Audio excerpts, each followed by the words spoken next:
Notre pays, la République démocratique du Congo, est au bord de la faillite à cause de la gestion calamiteuse à laquelle il a été soumis ces 50 dernières années. Des deux choses l'une, où nous poursuivons à marcher cette voie dangereuse dans laquelle le pays est engagé, pour finalement aboutir à l'éclatement de ce pays en plusieurs États indépendants, ou bien alors nous nous ressaisissons, nous changeons de mentalité en optant pour une gestion rigoureuse et juste de la chose publique, ce qui nous conduira au redressement de la situation de la RDC dans tous les domaines de la vie. Lorsque notre pays est en danger, nous devons dépasser le clivage opposition-majorité. Nous devons, au contraire, nous tenir la main, toutes tendances confondues, et regarder tous dans la même direction qui évitera la dérive de notre pays. Ensemble, opposition et majorité, nous devons nous tenir la main et faire une analyse sans complaisance de la situation présente dans le pays. En d'autres termes, nous devons faire un diagnostic sans complaisance de l'état de la nation. Ainsi, mon présent message au peuple congolais n'est pas un message de l'opposition qui s'attaque à la majorité, mais plutôt un message que j'adresse à tous les Congolais afin de provoquer le sursaut de sentiments patriotiques sans lequel le sauvetage de ce pays sera impossible. Peuple congolais, mes chers compatriotes, la vérité reste la vérité, même si c'est ton ennemi qui l'a énoncée. Et la fausseté reste la fausseté, même si c'est ton ami qui l'a dite. Dans son message au peuple congolais, je veux dire la vérité et rien que la vérité. Ainsi, dans son message, le chien sera appelé chien et le chat sera appelé chat, sans s'embarrasser du clivage majorité-opposition. Je dirai la vérité et rien que la vérité, car disait le grand maître Jésus, vous connaîtrez la vérité et la vérité vous affranchira, car la vérité libère. Oui, la vérité religieuse, la vérité politique, la vérité scientifique, la vérité sociale, la vérité historique, etc. Ainsi, il est important que le peuple congolais puisse connaître toute la vérité sur son pays afin de réveiller sa conscience et de le pousser à travailler dans la bonne direction pour rectifier le tir et ainsi sauver sa patrie meurtrie. La foi sans les œuvres est vaine et prier sans travailler n'aboutira à rien, car dit la sagesse Congo, mfumu a Congo ou salanga va fluketi qui n'a pas petit sala. Ce qui veut dire que le Seigneur à Congo travaille là où il y a des hommes qui travaillent.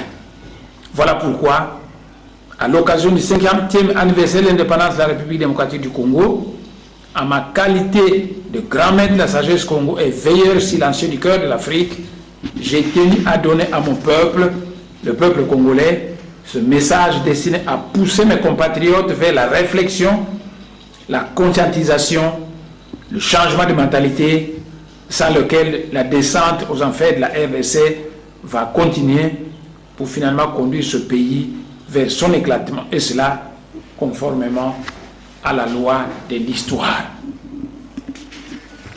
Peuple congolais, mes chers compatriotes, l'un des problèmes de fond qui mine ce pays est la prédominance dans ce pays d'une classe politique sans esprit patriotique. Qu'est-ce que c'est le patriotisme? Eh bien, le patriotisme, c'est l'amour de la patrie. Et qu'est-ce que c'est la patrie? La patrie, c'est le foyer national d'un peuple. En vérité, votre patrie, c'est votre pays. Et qu'est-ce que c'est le pays? Eh bien, le pays, c'est la terre de vos ancêtres. Là où il n'y a pas de terre, il n'y a pas de pays. Et sans pays, il n'y a pas de patrie, pas de gouvernement ou de présidence de la République pour laquelle on doit se battre pour y occuper des postes. L'eau que nous buvons et la nourriture que nous mangeons proviennent de la terre. Le diamant, le pétrole, l'or, tous les métaux, la houille, le calcaire, le coltan, tout cela se trouve dans la terre. La terre donc est le bien le plus précieux d'un peuple, car la terre, c'est la vie même d'un peuple. Ainsi, tout peuple sans terre est un peuple sans avenir, car la terre est notre mère, tandis que le ciel est notre père. Voilà pourquoi perdre sa terre ancestrale est la plus grande calamité qui puisse arriver à un peuple. C'est pourquoi, d'après la volonté du Seigneur à Congo, tout peuple doit avoir sa propre terre, qui doit être son foyer national, sur lequel il doit pouvoir vivre en paix et en sécurité. Le patriotisme, donc, c'est l'amour de notre patrie, de notre pays, de notre terre ancestrale. Une classe politique sans esprit patriotique est un groupe de politiciens qui sont inconscients de la valeur unique et exceptionnelle de leur terre ancestrale, de leur pays national et son développement. À partir du moment qu'on est très conscient de la valeur unique et exceptionnelle de sa terre, de son pays, alors on se bat et on se sacrifie pour sa protection, pour sa sécurité et son développement, afin de le rendre puissant, prospère et très compétitif. Une classe politique sans esprit patriotique se caractérise, 1, par l'inconscience notoire de la valeur unique de sa patrie, de son pays, de sa terre ancestrale. Ainsi, des dirigeants sans esprit patriotique trouvent normal d'arracher la terre aux ayants droit coutumiers et de la livrer aux étrangers au détriment des autochtones. Une classe politique sans esprit patriotique se caractérise par l'inconscience notoire de savoir que nous vivons dans un monde en compétition perpétuelle. Ainsi, toute communauté ou tout pays qui ne fera pas des efforts pour se rendre puissant et prospère court le risque de se faire dominer par des vautours sans scrupules, dotés de sciences sans conscience. Une classe politique sans esprit patriotique se compose des dirigeants qui pillent leur pays, détournent l'argent du trésor public, vont investir à l'étranger et garnir leurs coffres dans les banques étrangères. C'est donc l'économie des pays étrangers qui profite de tout cet argent qui a été détourné du circuit économique national. Des politiciens sans esprit patriotique trouvent normal de payer des milliers de dollars à un militaire étranger, tandis qu'il refuse de payer ne fût-ce que 100 dollars à un militaire national. Les autorités sans esprit patriotique ont la gâchette facile pour massacrer leurs compatriotes. Un dialogue national tenu au palais du peuple à Kinshasa profite à l'économie nationale, tandis que celui qui est tenu à l'étranger profite aux pays étrangers, et cela au détriment de notre économie. des politiciens sans esprit patriotique adorent tout dialogue national à tenir à l'étranger. Peuple congolais, mes chers compatriotes, la République démocratique du Congo, notre pays, est un grand pays multinational, un véritable sous-continent. Et ces provinces sont de véritables pays comparés aux dimensions des pays européens. Voilà un grand ensemble aux dimensions continentales composé de plusieurs peuples aux mentalités diverses et divergentes. Et si nous prenons deux cartes de même échelle, l'une de l'Europe, l'autre de la République démocratique du Congo, superposant ces deux cartes, si Kinshasa tombe à Londres, Lubumbashi tombe à Moscou. Entre Londres et Moscou, il y a la France, la Belgique, l'Allemagne, l'Autriche, l'Italie, la Suisse, la Roumanie, la Pologne, la Tchéquie, la Slovaquie, le Kosovo, la Serbie, la Croatie, la Bosnie, la Géorgie, etc. La République démocratique du Congo, donc, est presque aussi vaste que toute l'Europe. Et c'est que les unitaristes congolais, inexpérimentés et vicieux, sont-ils préparés, sont-ils prêts et capables de faire face à l'ampleur des problèmes que pose la gestion unitariste de ce pays aux dimensions continentales? C'est comme qui dirait donner la gestion unitariste de l'Union européenne à des apprentis sorciers qui sont vicieux, tribalistes et inexpérimentés. Peuple congolais, mes chers compatriotes, voilà la République démocratique du Congo, composée de plusieurs peuples différents, à qui on n'a pas donné en 1960 la liberté de faire usage de leurs droits de chaque peuple à l'autodétermination. Plusieurs peuples, plusieurs mentalités diverses et divergentes, plusieurs pays mis ensemble par la force, des milliers de kilomètres à parcourir.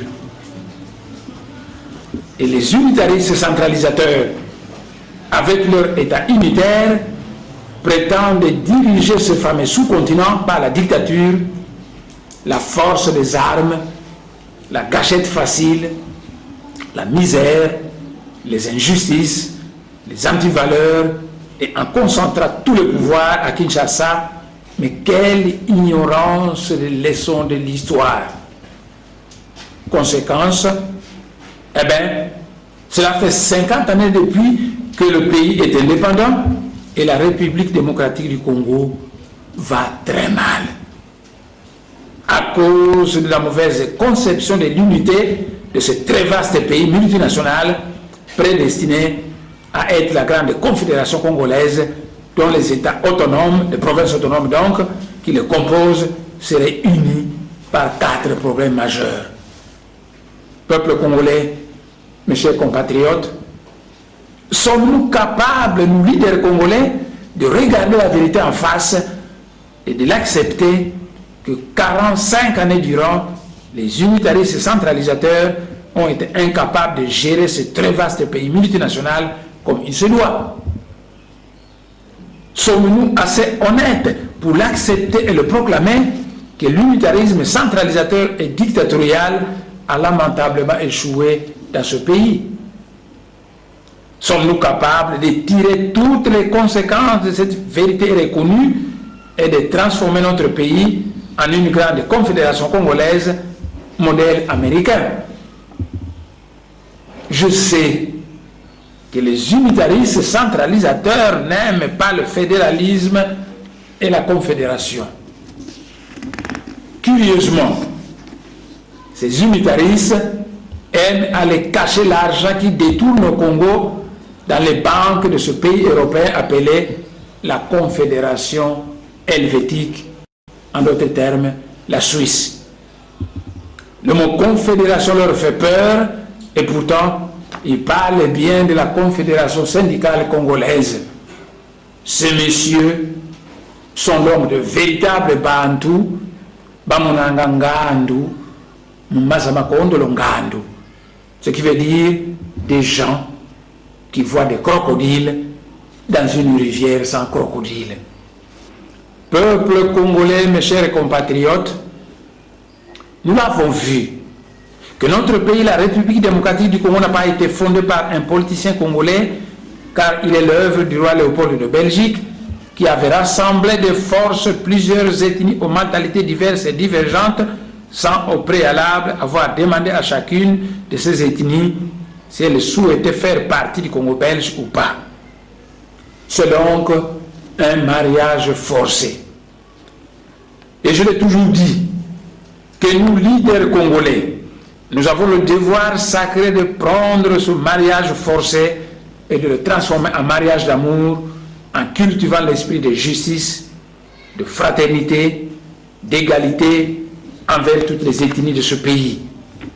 Si nous réussissons ce pari de transformer le mariage forcé en mariage d'amour, et que nous plaçons l'homme qu'il faut à la place qu'il faut dans toutes les institutions de notre pays, alors la République démocratique du Congo va rapidement devenir une grande puissance économique mondiale.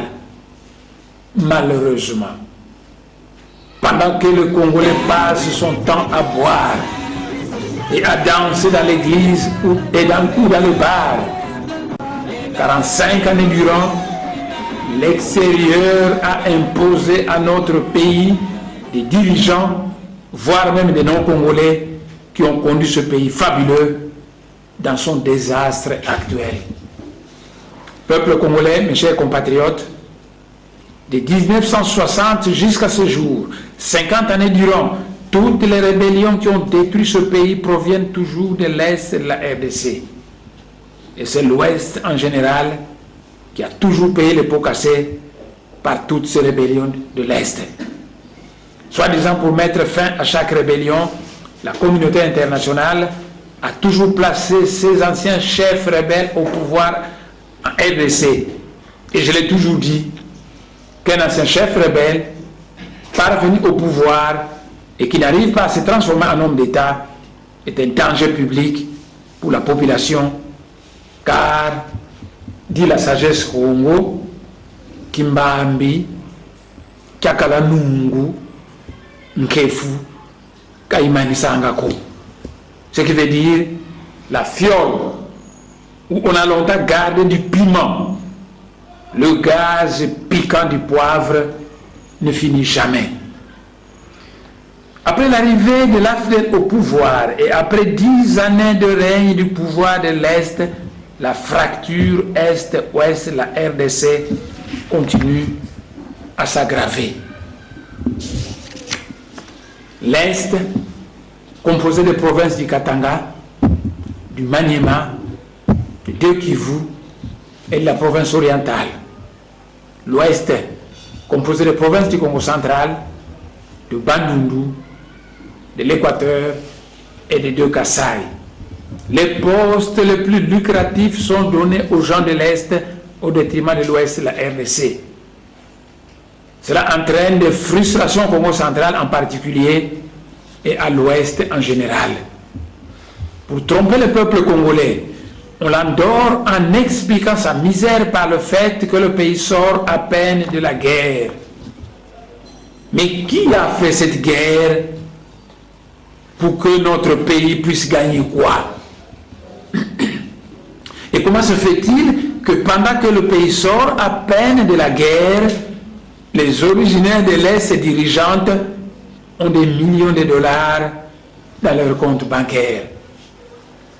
Peuple congolais, mes chers compatriotes, l'histoire nous apprend que dans tout pays multinational où l'on privilégie certaines ethnies au détriment des autres, la cohésion nationale a toujours été fragilisée, facilitant ainsi le sentiment de répulsion de l'autre et l'envie de se séparer de lui.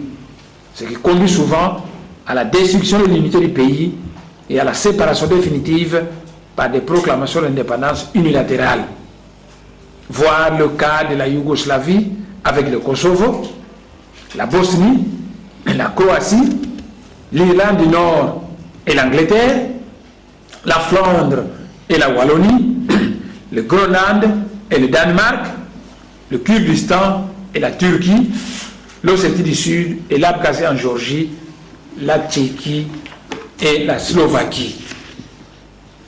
C'est pourquoi, dit la sagesse Congo, Kwakwelanganda, Dedikisabikunku, ce qui veut dire, si vous êtes polygame, traitez toutes vos femmes avec justice et égalité. Il faut donc traiter toutes les provinces, toutes les ethnies de notre pays avec justice et égalité. Combien de PDG d'entreprises étatiques a-t-on nommé dans ce pays, la République démocratique du Congo? Répartissez ce PDG par province d'origine et vous allez le constater que l'Est est privilégié au détriment de l'Ouest. Faites l'inventaire de tous ces grands bâtiments en construction dans différents quartiers de Kinshasa. Demandez à qui appartient ce bâtiment. Et vous allez le constater que la grande majorité de ces bâtiments appartiennent aux ressortissants de l'Est qui ont détourné l'argent de l'État congolais, et cela au détriment de l'Ouest. Ce sont donc de biens mal acquis qui doivent revenir à l'État congolais. Combien de généraux, de colonels, de majors, de capitaines, de lieutenants avons-nous dans notre armée congolaise? Répartissez tous ces gradés par province d'origine et vous verrez que l'Est est privilégié au détriment de l'Ouest.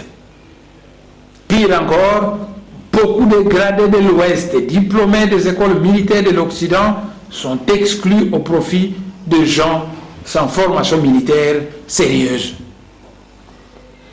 Et l'opération de brassage a été et reste la grande porte par laquelle des non-congolais ont infiltré l'armée congolaise, à tel point qu'aujourd'hui, beaucoup de postes stratégiques dans l'armée, la sécurité, dans l'économie, etc., sont entre les mains des Ougandais, des Rwandais, des Tanzaniens, etc.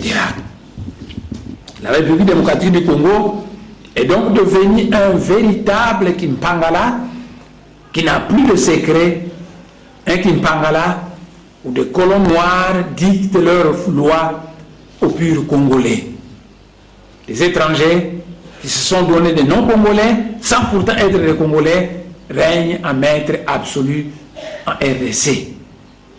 Qu'on fasse un recensement sérieux où l'on demande à chacun sa province d'origine, son territoire, son secteur, son village d'origine, et qu'on aille vérifier au village en question s'ils connaissent X et Y, et vous allez voir comment notre pays est dirigé par des non-congolais.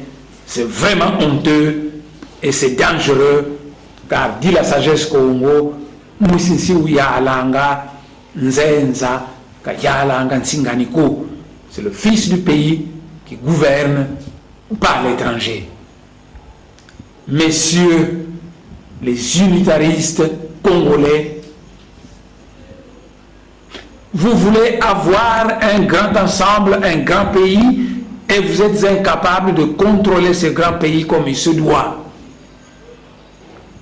En tout cas, je ne connais pas un seul pays du monde où l'on laisse le pouvoir à des gens qui n'ont pas la nationalité du pays en question. Et la fameuse carte d'identité en préparation, où l'on exclut d'indiquer la province d'origine, le village d'origine du porteur, son territoire, son secteur d'origine, n'est qu'une nouvelle porte grandement ouverte pour l'infiltration du Congo des étrangers. C'est une grande cabale contre le peuple congolais. Et les citoyens congolais qui soutiennent cela sont soit des traîtres ou bien des ignorants dangereux. Alors que les soldats étrangers touchent des milliers de dollars par mois, les militaires et les policiers congolais ne touchent même pas 100 dollars. Alors qu'on fait vivre le peuple congolais par des slogans creux, certaines personnes au pouvoir entassent des centaines de millions, voire des milliards de dollars dans leur compte bancaire. Renseignez-vous et vous allez voir qu'une fois de plus, La grande majorité de ces comptes bancaires appartiennent aux ressortissants de l'Est, et cela au détriment de l'Ouest. Alors qu'à l'Est, la grande majorité des postes clés dans tous les domaines économiques sont entre les mains des originaires de l'Est. Par contre, au Congo central, à l'Ouest, on écarte injustement les Bakongo dans les postes lucratifs pour donner ce poste aux X-phones.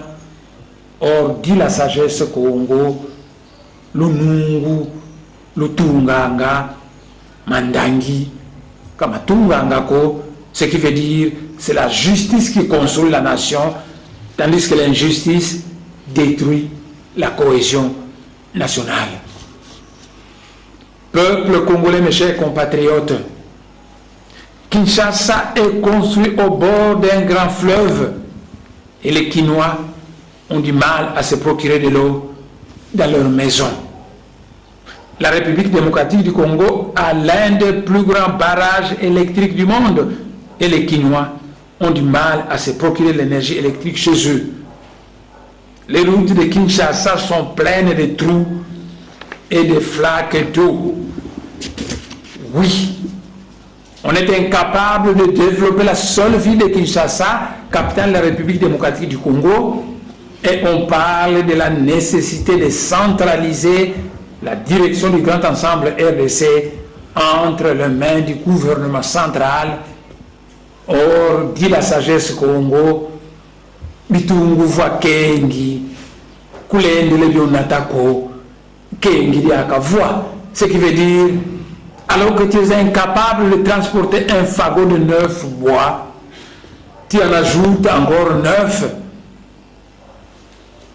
On entend certaines personnes dire qu'il faut des grands pays car nous sommes à l'heure des grands ensembles.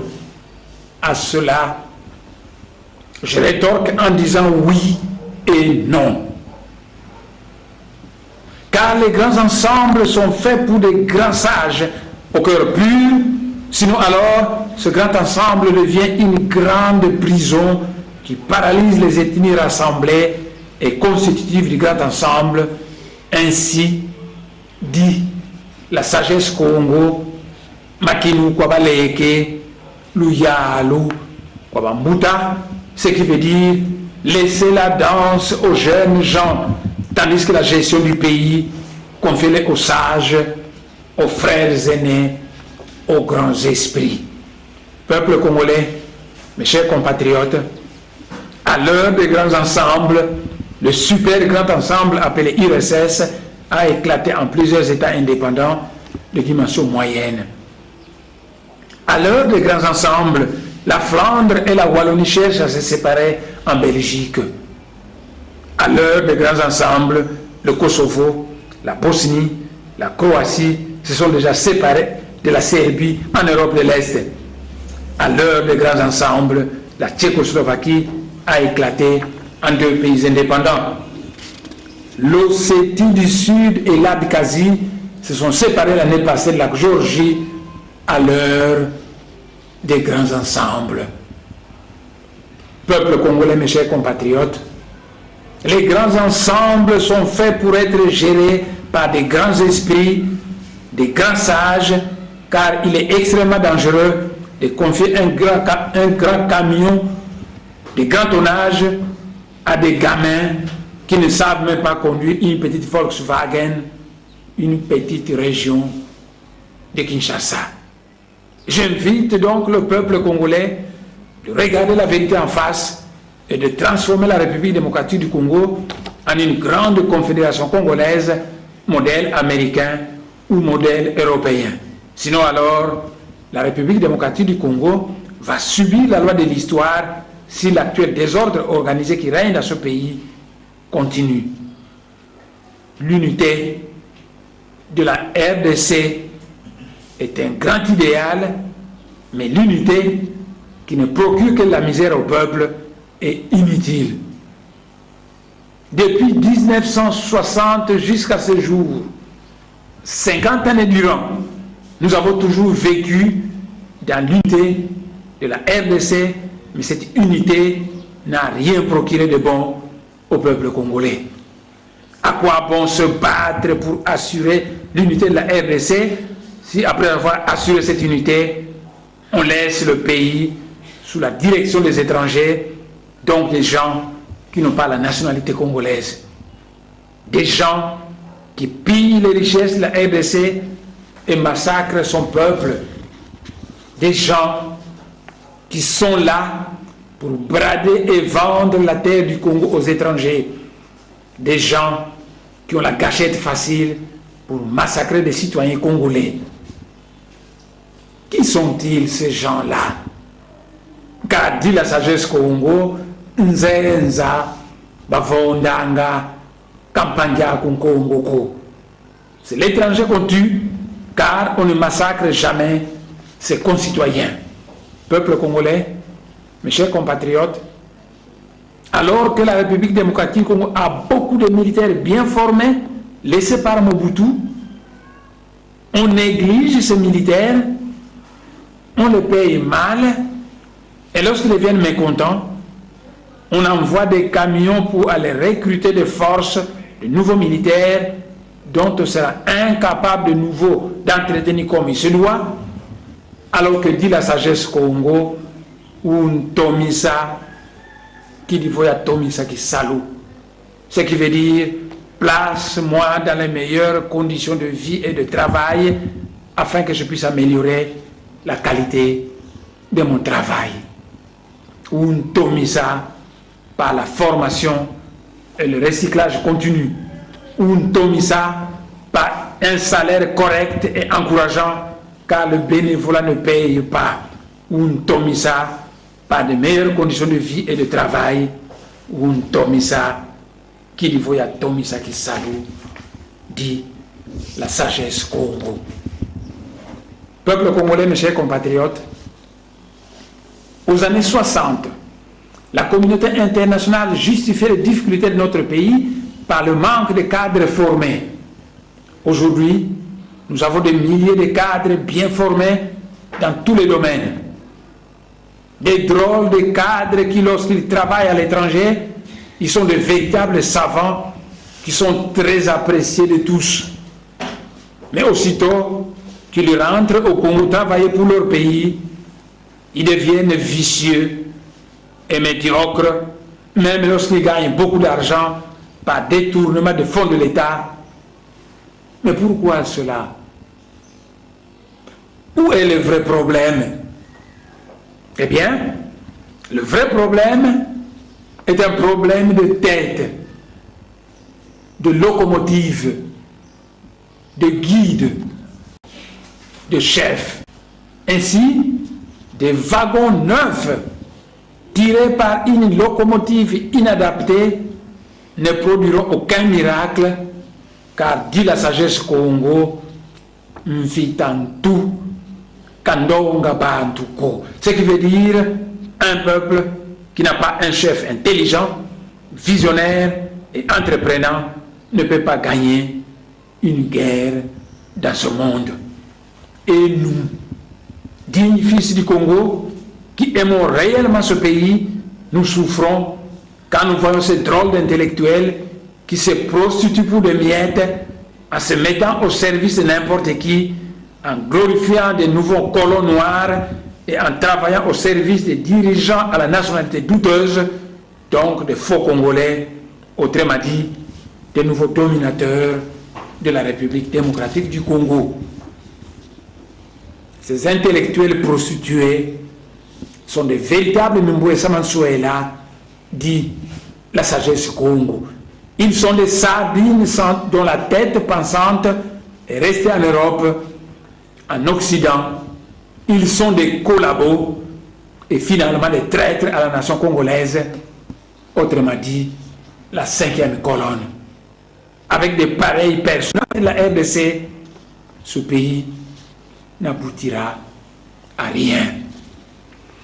Peuple congolais, mes chers compatriotes, aussi longtemps que nous n'aurons pas à la tête de la République démocratique du Congo un ultranationaliste congolais qui soit un sage connaisseur, un grand sage doté d'une très forte personnalité, une force tranquille qui a le pouvoir de provoquer la renaissance culturelle et nationale congolaise, ce pays va continuer à tourner en rond par manque d'un chef saint, d'un divin réformateur, car dit la sagesse Congo, Mumpu, Muzingi Langansi, ce qui veut dire que la prospérité d'un pays dépend de la qualité de ses dirigeants. Peuple congolais, mes chers compatriotes, la République démocratique du Congo est un grand ensemble aux dimensions continentales. Développer ce pays, c'est développer toutes les régions de ce pays. Cela sera impossible lorsqu'on le laisse faire l'exode rural qui amène des milliers de personnes quitter leur région d'origine pour aller se disputer la terre des autres dans une autre région, créant ainsi des problèmes inutiles.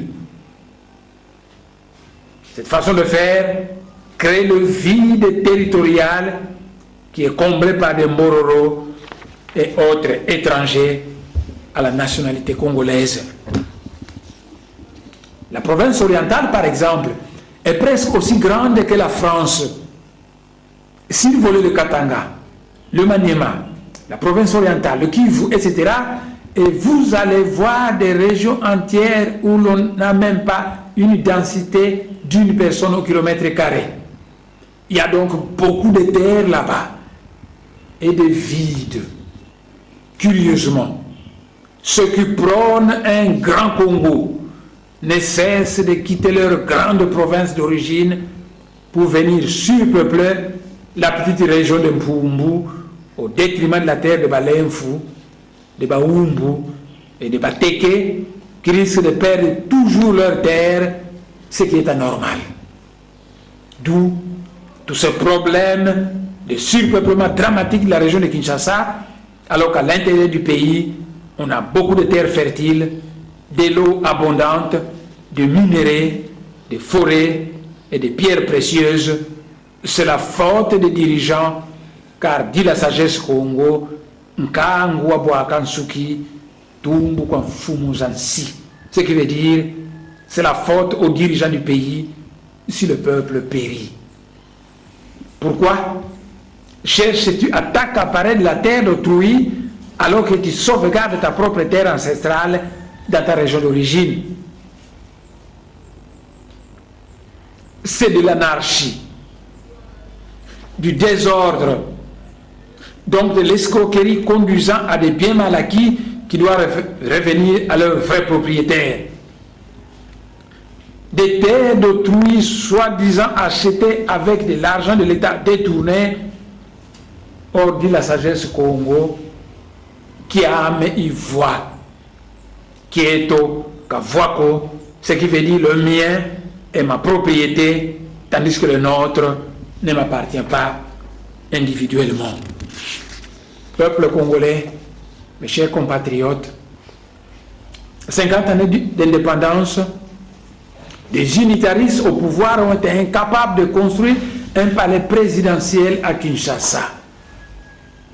On a été incapable de construire une nouvelle capitale ultra-moderne, plus ou moins au centre du pays, à Lodja, comme on l'a fait au Nigeria, à Abuja, en Côte d'Ivoire, à Yamoussoukro, et au Brésil, à Brasilia. On a été incapable d'entretenir ce qui existait déjà, incapable d'innover et de créer du nouveau. Résultat, la régression d'un pays aux dimensions continentales, un pays dirigé par des unitaristes qui sont incapables de promouvoir une politique de développement harmonieux de toutes les régions du pays, en combattant l'exode rural et en fixant la population autochtone sur place.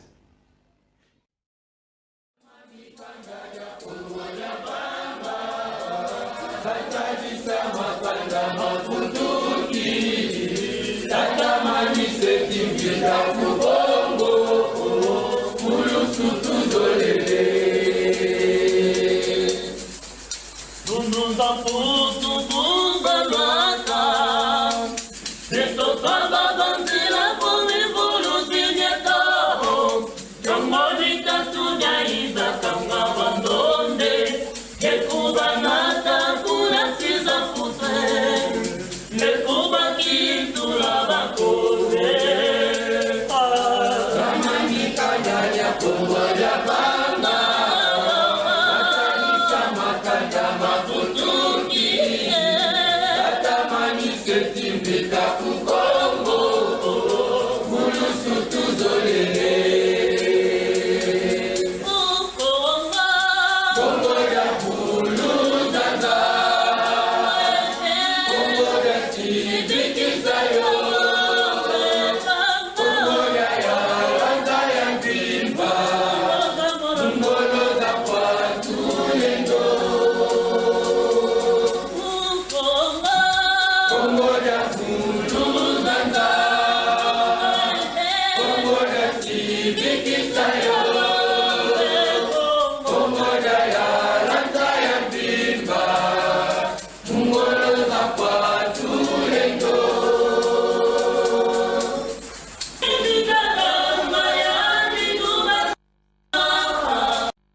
donner